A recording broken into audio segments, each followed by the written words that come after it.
મોટો કેળો છે અહીંયા, લીમડો પણ એની સાથે ભેગો છે તો ઉપર ચડાઈ છે.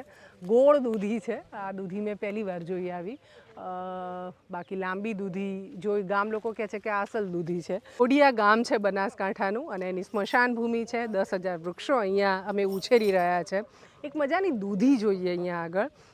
નીચે એનો વેલો હતો પણ પછી એને અહીંયા કેળાનું મોટો કેળો છે અહીંયા, લીમડો પણ એની સાથે ભેગો છે તો ઉપર ચડાઈ છે. ગોળ દૂધી છે, આ દૂધી મેં પહેલી વાર જોઈ આવી. બાકી લાંબી દૂધી જોઈ, ગામ લોકો કહે છે કે આ અસલ દૂધી છે. પણ આવું બધું અહીંયા અમારા ગ્રામવનમાં વાવેલા વૃક્ષોની સાથે સાથે ઉછરી રહ્યું છે. બહુ બધી વેરાયટી પણ અહીંયા આગળ વાવી છે. ડોડિયા વાસીઓ બહુ સરસ છે, એમને વૃક્ષ માટે મમતા પણ એટલી બધી છે એટલે નિયમિત એની કાળજી કરે છે. અહીં 100 જેટલા નીલગાય છે પણ અહીં ન આવી જાય, બગાડ ન કરે એ માટે આમ 24 કલાક એમની દેખરેખ હોય